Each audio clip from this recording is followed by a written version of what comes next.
Good morning classes. So it's our last video from the chapter number 2 in geography. Okay, so in this video we are going to read about the wildlife. Okay, what are they and what are their importances and what kind of difficulties they are facing due to the humans greed, and what steps have been taken by the government and the human awarenesses regarding to the conservation of wildlife. Okay, so we will read in this video about this content, and for the next we will move with the help of our book. Here students, you may see the para is given, heading of the para is given depletion of forest and wildlife, के जंगलों और वनों और वन्य जीवों का पतन क्यों हो रहा है. So read here. टुडे यानी आज वर्तमान में the forest and wild life are depleting very fast, बहुत जल्दी से ख़त्म हो रहे हैं due to increase in population, जनसंख्या वृद्धि की वजह से, इंडस्ट्रियलाइजेशन यानी उद्योगीकरण की वजह से, एंड अर्बनाइजेशन यानी शहरीकरण की वजह से.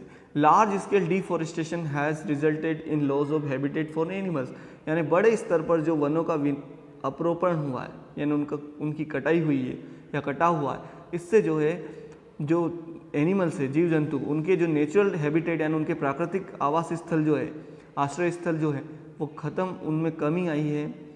Okay, hence the conservation of forest and wild life is very essential. That's why forest और वाइल्ड लाइफ दोनों का कंजर्वेशन बहुत ज़रूरी है. Forest and wild life play a vital role in maintaining the ecological balance. Forest और जो wild life होते हैं वो अब जो है किसी एरिया का इकोलॉजिकल बैलेंस मेंटेन करने में बहुत हेल्प करते हैं, मतलब वो ही करते हैं, हेल्प क्या करते हैं. And survival of all forms of life, और जीवन के जितने भी प्रकार है, यानी चाहे ह्यूमन बींग हो, चाहे प्लांट हो, चाहे एनिमल हो, चाहे इंसेक्ट्स हो, चाहे एक्वेटिक लाइफ हो, कोई सा भी फॉर्म ऑफ लाइफ हो, यानी जीवन का कोई भी प्रकार हो, सबको सपोर्ट करते हैं, सब हेल्प करते हैं, असिस्ट करते हैं सर्वाइव करने में, यानी जीवित रहने में. क्लाइमेटिक चेंजेस यानी जलवायु परिवर्तन जो हो रहा है, एंड ह्यूमन एक्टिविटीज यानी मानवीय गतिविधि, यानी इंसान की जो एक्टिविटीज यानी कार्य, जो प्रणालियाँ जो वो करता है, लाइक एग्रीकल्चर यानी कृषि, माइनिंग यानी खनन, ओके, ज़मीन से कुछ खोद कर निकालना, इंडस्ट्रीज यानी उद्योग, कंस्ट्रक्शन यानी निर्माण कार्य, एट्सेट्रा, ये जो ह्यूमन एक्टिविटीज़ है इनका जो है, और क्लाइमेटिक चेंजेस यानी जलवायु परिवर्तन जो, इसका फॉरेस्ट और वाइल्ड लाइफ पर बड़ा प्रभाव पड़ता है. Have led to the endangering of the species और दे बिकम एक्सटिंक्ट. इससे क्या हो रहा है, क्लाइमेटिक चेंजेस और ये जो ह्यूमन एक्टिविटीज़ हमने पढ़ी हैं, इससे जो है या तो ये नेचुरल वाइल्ड लाइफ और वेजिटेशन जो है या तो वो एंडेंजरिंग यानी खतरे में पड़ रही है, या एक्सटिंक्ट यानी कुछ तो जो है बिल्कुल विलुप्त हो गई, खत्म हो गई, अब आपको देखने को मिलेगा भी नहीं. ओके, नेचुरल कैलेमिटीज़ यानी प्राकृतिक आपदाएं जो प्रकृति में अपने आप आती है, लाइक फ्लड, बाढ़ आ जाना, फॉरेस्ट है ना, फॉरेस्ट फायर, जैसे चाइना में भी फ्लड आया हुआ, तो वहाँ पर फ्लड क्यों आया, क्योंकि उन्होंने इतने सारे डैम बिल्ड कर लिए, इतना वाटर उन्होंने स्टोर करने की सोच लिया, तो वो कंट्रोल नहीं कर पा रहे. ठीक है, तो उससे फ्लड आ रहा है. Forest fire, flood human activity के थ्रू भी आ सकता है, और जनरली जो है नेचुरल कैलेमिटी फ्लड आना. फॉरेस्ट फायर यानी वन आग्नि जिसको बोलते हैं, दावानल, ठीक है, जंगलों में लगने वाली आग. अर्थक्वेक, भूकंप, लैंडस्लाइड, भूस्खलन, मिट्टी का धंस जाना या चट्टान का टूट कर गिर जाना, are some of the factors, ये कुछ ऐसे फैक्टर्स है, तथ्य है, कारण है, घटक हैं जो जिम्मेदार होते हैं, रिस्पॉन्सिबल होते हैं for the depletion of forest and wild life. जंगलों, वनों और वन्य जीवों के पतन के लिए ये सारे फैक्टर्स जो है जिम्मेदार होते हैं. एक्सेसिव हंटिंग यानी जो अनियंत्रित शिकार होता है, अनकंट्रोल्ड हंटिंग जिसको बोल सकते हैं. एंड किलिंग ऑफ एनिमल्स, और जानवरों को मारना, एंड बर्ड्स और पक्षियों को. इलीगल पोचिंग यानी उनका अवैध तरीके से व्यापार धंधा करना, and trading of animal products, उनके शरीर से, बॉडी पार्ट से बने हुए चीज़ों को बेचना खरीदना. And that derivatives have, derivatives का मतलब भी यही हो गया, यानी उनके जो बाय प्रोडक्ट होते हैं, have resulted in steep decline in the number of certain species. इससे क्या हो रहा है कि कुछ जो स्पेसीज यानी प्रजातियां हैं पेड़ पौधों की या जीव जंतुओं की, एनिमल्स या वाइल्ड लाइफ की, या जो है फॉरेस्ट या प्लांटेड ट्रीज की, वो स्टीप डिक्लाइन यानी उनमें बहुत ज़्यादा एक बहुत जल्दी उनका नंबर कम हो रहा है, स्टीप डिक्लाइन हो रहा है. And they are becoming endangered यानी उन पर खतरा उत्पन्न हो गया है, लाइक टाइगर, बाघ है, ओके, एलिफेंट है, राइनोज यानी गेंडे हैं, एंड द ब्लैक बक तो जैसा हमने पढ़ा, as we have been read that there is a need to protect or conserve to these resources. So how can we conserve or how we are conserving to these natural resources? Which are they? They are wildlife and forest. Okay, so read here from your book. In recent years, यानी अभी के कुछ वर्तमान सालों में, our government has taken some major steps towards the conservation of forest and wildlife. हमारी सरकार ने कुछ मुख्य कदम उठाए हैं जानवर माने वन और वन्य जीवों को बचाने के लिए, कंजर्व करने के लिए, संरक्षण देने के लिए। नेशनल पार्क्स यानी राष्ट्रीय पार्क, जो राष्ट्रीय उद्यान जिसको बोलते हैं, वाइल्ड लाइफ सेंचुरी यानी वन्य जीव अभ्यारण्य, एंड बायो रिजर्व्स और जैव विविधता क्षेत्र जो है उन्होंने, जैव संरक्षित क्षेत्र जो है उन्होंने गवर्नमेंट ने बनाए हैं, हैव बीन सेटअप यानी ये स्थापित किए गए हैं ऑल ओवर द कंट्री, पूरे देश में। स्पेशल प्रोजेक्ट्स, कुछ खास प्रोजेक्ट भी चलाए गए हैं, like the project tiger, project rhino, project elephant, ताकि इन वाइल्ड लाइफ को बचा कर रखा जाए।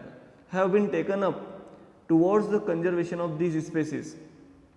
स्पेशल ऑर्गेनाइजेशन यानी कुछ खास संगठन बनाए गए, बने हुए, like SPCA, PETA, WWF, okay, world WWF यानी world wild life okay fund, ऐसा कुछ है इसका, और आप देख लेना। So PETA, WWF and SPCA, these are the international organisation who works for the conservation of wildlife. Now celebration of Van Mahotsav मनाया जाता है and world wild life week मनाया जाता है पूरे वर्ल्ड लेवल पर, are held to create awareness, ताकि लोगों में अवेयरनेस, जागरूकता लाई जा सके among the people towards their conservation, कि वाइल्ड लाइफ और जो है फॉरेस्ट को कंजर्व करने यानी संरक्षित रखना जरूरी है। इलीगल हंटिंग यानी अवैध शिकार जो होता है, एंड किलिंग ऑफ एनिमल्स, और जानवरों को जो मार दिया जाए, उनकी हत्या कर दिया, एंड बर्ड्स और पक्षियों की, have been banned by law, उनको कानून बनाकर प्रतिबंधित कर दिया गया है। The wildlife protection act was passed in 1972 में भारत सरकार ने एक कानून पास किया था, banning the use of animal product, ये एनिमल प्रोडक्ट्स का आप यूज़ नहीं कर सकते directly, okay, like pashmina shawl and shahtoosh shawl which are highly expensive. ये कुछ प्रोडक्ट है जो बहुत महंगे होते हैं। Now conservation of forest and wild life is the moral duty of every citizen. ये हर नागरिक की ये नैतिक जिम्मेदारी है कि वो वन और वन्य जीवों को जो है संरक्षण प्रदान करें, as they are the natural heritage of the country, क्योंकि वो देश की विरासत है। जैसे हमारे एंसेस्टर हमें कोई चीज़ देके जाते हैं, हमारे घर में कोई पुरानी चीज़ उनकी याद से जुड़ी हुई, मेमोरीज जुड़ी, हम कैसे संभाल के रखते हैं, क्योंकि वो वापस नहीं आ सकती। उन लोगों की हमारे पास यही निशानी है, तो हम उन्हें कंजर्व करते ना, प्रिजर्व करते। ऐसे हमें नेचुरल रिसोर्सेज को भी कंजर्व करना चाहिए या प्रिजर्व करना चाहिए। Okay, at the school level, और स्कूल लेवल पर children should be encourage to form eco club. बच्चों को इको क्लब बनाने के लिए प्रेरित किया जाना चाहिए। ऑर्गेनाइज डिबेट्स वाद विवाद प्रतियोगिता आयोजित करवाई जानी चाहिए।